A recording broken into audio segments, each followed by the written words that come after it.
அப்ப இந்த ஜூன் மாதத்திற்கு பிறகு பார்த்துட்டீங்கன்னா கலஸ்திரஸ்தானகத்தை குரு பார்வை பார்ப்பதனால திருமணத்தில் இருக்கிற இப்படி தகப்பனை சார்ந்த ப்ராப்ளங்கள் எதுவும் இருந்தாலும் அவர் மூலியமா வரக்கூடிய பிரச்சனைகள் பூராமே இதை நம்ம அடைஞ்சு தீரணும். இதுக்காக நம்ம ரொம்ப நாளா போராடிட்டு இருக்கிறோம், ரொம்ப நாளா முயற்சி எடுத்துட்டு இருக்கிறோம், எதுவுமே நமக்கு அமைய மாட்டேங்குது.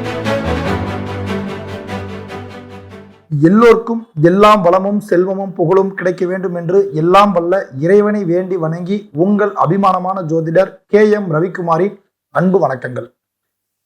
2026ஆம் ஆண்டின் தமிழ் பரபவ வருடம் தமிழ் புத்தாண்டு நல்வாழ்த்துக்கள் அனைவருக்கும். தமிழ் புத்தாண்டு பலனாக சித்திரை மாதம் தொடக்கத்திலேயே ரிஷபராசியை பற்றி நாம் பலன் காண்க இருக்கின்றோம். இந்த ரிஷபராசிக்காரர்களுக்கு இந்த தமிழ் புத்தாண்டு எப்படி இருக்கும், அவங்களுடைய தொழில் முறைகள் எப்படி இருக்கும், குடும்பம் எப்படி இருக்கும், ஆரோக்கியம் ரீதியாக எப்படி இருக்கும் அப்படின்றதெல்லாம் இந்த காணொளி மூலமாக நாம காண்க இருக்கின்றோம். இந்த வீடியோவை கடைசி வரைக்கும் பாருங்க. ரிஷபராசி கிருத்திகை 2, 3, 4ஆம் பாதங்களும், மிருகாசீரிசம் ரோஹிணி நட்சத்திரத்தில் பிறந்தவங்களுக்கு ரிஷபராசி வரக்கூடிய யோகம் உண்டு. ரிஷபம் என்றாலே சுக்கிரனுக்கு அதிபதியான ராசி. சுக்கிரனுடைய அதிபதி என்று சொல்லும் போது இந்த ராசி இந்த மாதம் தொடக்கத்தில் உங்கள் ராசிக்கு 2ஆம் இடத்தில் குரு பகவான் அமைந்திருக்கிறார். ராசிக்கு 4ல சிம்மத்துல கேது பகவான் அமைந்திருக்கிறார். ராசிக்கு 10ஆம் இடத்தில் கும்பத்தில் ராகு பகவான் அமைந்திருக்கிறார். 11ஆம் இடத்தில் சனி பகவானும் அமைந்திருக்காங்க. இந்த ரிஷபராசியை பொறுத்தளவுக்கும் இந்த தமிழ் வருடத்துல எப்படி இருக்குதுன்னு பார்த்துட்டோம்னா, உங்களுக்கு யோகத்தை தரக்கூடிய ரிஷபராசினாவே சனி பகவான் யோகக்காரகராக அமைஞ்சிருக்கார். 9ஆம் அதிபதியும் 10ஆம் அதிபதியும் சனி பகவான் தான். அந்த சனி பகவான் உங்களை பொறுத்தளவுக்கும் இன்று 11ஆம் இடத்துல லாபத்தில் அமைஞ்சிருக்கிறது உங்களுக்கு ஒரு மிகப்பெரிய ஒரு வாய்ப்பா இருக்கு. சனி பகவான் சனி கொடுப்பார் கெடுப்பவர் எவரும் இல்லை. உங்க ஜாதகத்துல யாருக்கெல்லாம் சனி திசை நடக்குதோ அவங்களுக்கெல்லாம் இந்த வருடத்துல தீராத எந்த பிரச்சனை இருந்தாலும் தீரும். அது எப்படியாப்பட்ட பிரச்சனை இருந்தாலும் சரி, தொழில் ரீதியாக இருந்தாலும் சரி, குடும்ப ரீதியாக இருந்தாலும் சரி, உறவுனாலேயோ நண்பர்களாலேயோ இல்ல கேசு வழக்குகள், கோர்ட்டு பிரச்சனை, ஸ்டேஷன் பிரச்சனை, சிவில் சம்பந்தப்பட்ட பிரச்சனை, இப்படி எதுவாக இருந்தாலும் சனி திசை நடக்கக்கூடியவங்களுக்கு நிச்சயமா அதனால ஒரு பலன் கண்டிப்பா உண்டு. ஏன்னா லாபஸ்தானகத்தில் மீன ராசியில் சனி பகவான் அமைந்திருக்கிறார். அதே போல இந்த ராசிக்கு 2ஆம் இடத்தில் குரு பகவான் அமைந்திருக்கிறார். குரு என்பது பார்க்கும்போது புதன் மனையில உட்கார்ந்து இருக்கிறாரு. உங்களுடைய ராசிக்கு 2 குடும்பம், கல்வி, படிப்புன்னு சொல்லக்கூடிய நீங்க நினைக்கக்கூடிய யாருக்கா இருந்தாலும் கல்வி சரியான முறையில் கல்வி படிக்க முடியல, இல்ல வெளியில் நல்ல ஒரு சீட்டு கிடைக்குமா, படிப்பு முடிச்சுட்டு காலேஜ் லைஃபுக்காக எதிர்பார்த்துட்டு இருக்கிறீங்க, இல்ல காலேஜ் முடிச்சுட்டு எக்ஸ்ட்ரா டிகிரி பண்ணலாம் நினைக்கக்கூடியவங்களுக்கு அருமையான ஒரு வாய்ப்புங்கிறது இந்த குரு பகவானால உங்களுக்கு கிடைக்கும். உங்களுடைய ராசியில பார்க்கும்போதுங்க குடும்பஸ்தானாதிபதி என்று சொல்லக்கூடிய புதன் உங்க ராசிக்கு 2ஆம் அதிபதியா இருக்கிறாரு. 2, 5 கூடையவர் உங்களுக்கு புதன். இந்த புதனுடைய ஸ்தானகத்தால சில விதமான பிரச்சனைகள் நீங்க ஏற்கனவே நீங்க சந்திச்சிட்டீங்க, குடும்பத்திலையும் வந்துருச்சு. முக்கியமா கல்யாணமானவங்களுக்கு திருமண வாழ்க்கையிலேயே கணவன் மனைவியை சார்ந்த வகையிலே வந்திருக்கும். இல்ல பலகரை இடத்தக்கூடிய கணவன் மனைவிக்குள்ள உறவுகள் வரலாம், இல்ல உங்களுடைய கணவன் மனைவி இரு வீட்டாருடைய சொந்த பந்தத்தால உங்களுக்கு வந்திருக்கலாம். குடும்ப பிரச்சனை எப்பயுமே ஒண்ணு சொல்லுவாங்க, குரு நின்ற இடத்தை விட பார்க்கிற இடத்துக்குத்தான் சிறப்புன்னு சொல்லுவாங்க. அப்படி இன்று பார்க்கும்போது உங்களுக்கு குரு நின்ற இடம் முன்ன சொன்ன மாதிரி கல்வி ஸ்தானகத்துக்கு பலமா இருக்கும், தொழில் ஸ்தானத்துக்கு பலமா இருக்கும். ஆனா குடும்பஸ்தானத்துக்கு கொஞ்சம் சின்ன சின்ன ப்ராப்ளங்கள் உங்களுக்கு வந்திருக்கும்.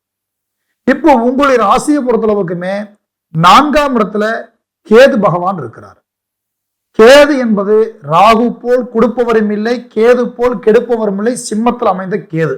இந்த கேதுனால உங்களுக்கு வந்து பாத்தீங்கன்னா நிலம், வாகனம், தாய் சம்பந்தப்பட்ட பிரச்சனை, அம்மாவுக்கு ஆரோக்கிய ப்ராப்ளம் இருக்கலாம், இல்ல அம்மா வழியில் இருக்கிற சொத்துக்கள்ல ப்ராப்ளம் இருக்கலாம், அம்மா வழியில் இருக்கிற உறவு முறையினால பாதிப்புகள் இருந்திருக்கலாம்.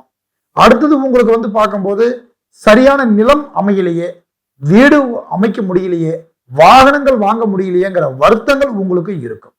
அப்படி இருந்தாலும் அவங்களுக்கு எல்லாத்துக்குமே இந்த ஜூன் மாதத்துல இந்த குரு பகவான் இடம் பெற்று கடகராசியில் உச்சம் அடைகிறார். அதாவது கேது பகவான் அருகிலேயே உட்கார்றாரு. அப்ப உங்களுக்கு வந்து பார்க்கும்போது என்னன்னு கேட்டுட்டீங்கன்னா அந்த பிரச்சனைகள் அப்ப உங்களுக்கு தீரும், சில மாற்றங்கள் உங்களுக்கு உருவாக்கும். அந்த நேரத்தில் அந்த குரு பார்வை லாபஸ்தானகத்தை நோக்கி அவர் பார்வை இருக்கும். அந்த பார்வை உங்களுக்கு அப்ப கிடைக்கும் போது உங்களுடையமான சனி பகவான் உங்க ராசிக்கு யோகக்காரனாகிய சனி 3ஆம் பார்வையாக இன்று உங்களை ரிஷபராசியை பார்வை பார்த்துட்டு இருக்கிறார். அப்ப இந்த ஜூன் மாதத்துல உங்களுக்கு நான் சொன்ன முன்ன அம்மா வழியில ஒரு பிரச்சனை இருந்தாலும், அவங்க கிட்ட மிஸ் அண்டர்ஸ்டாண்டிங் இருந்தாலும், தொழில் முறையா உங்களுக்கு ஏதாவது அவங்க விபத்துல ஒரு ஆதாயம், பொருளாதாரம் இந்த மாதிரி வகையில பிரச்சனை இருந்தாலும் கூட தீரும்.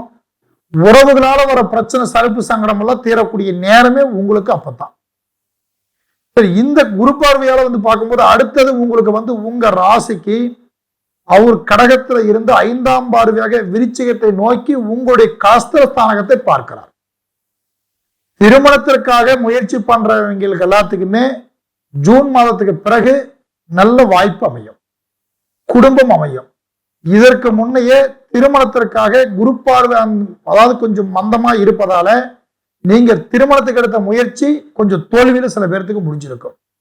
சரியான நேரத்துல வரன் கிடைச்சிருக்காது, வரன் கிடைச்சிருந்தாலும் உங்களுக்கு அதுக்கு பிடிக்காது, உங்களுக்கு பிடிச்ச மாதிரி வரன் இப்போதைக்கு செட் ஆகிற வாய்ப்பு கம்மியா இருந்திருக்கும் சில பேர் இந்த வருஷத்துல. கடந்த வருஷம் உங்களுக்கு எல்லாத்தையும் அந்த மாதிரி இருக்குது. அப்ப இந்த ஜூன் மாதத்திற்கு பிறகு பார்த்துட்டீங்கன்னா கஸ்திரஸ்தானகத்தை குரு பார்வை பார்ப்பதனால திருமணத்துல இருக்கிற தடை உங்களுக்கு நீங்கும், திருமண தடை இருக்கிற தோஷங்கள் உங்களுக்கு விலகும்.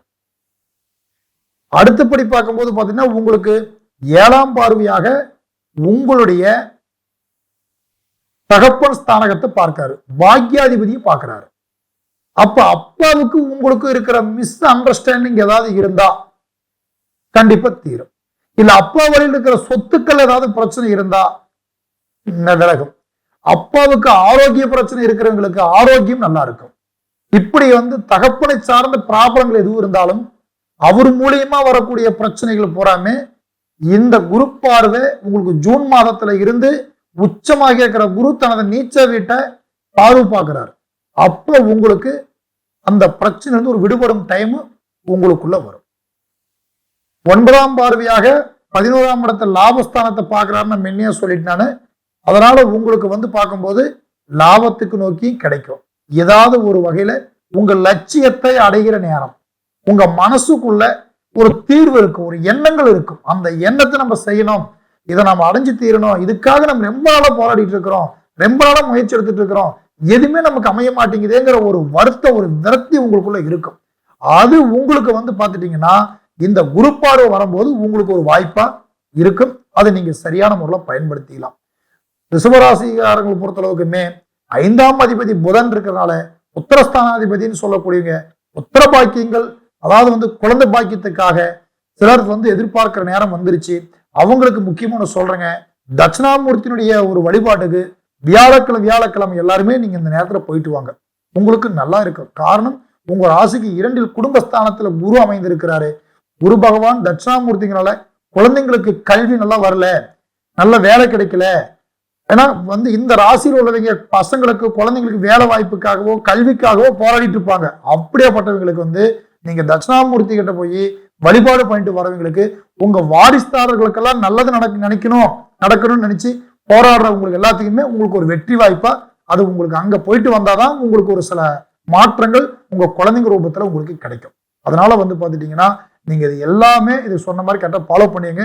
இந்த தமிழ் புத்தாண்டு நல்லா இருக்கும், வெற்றி பெறுவீங்க, சாதிக்கக்கூடிய வாய்ப்புகள் இருக்கு.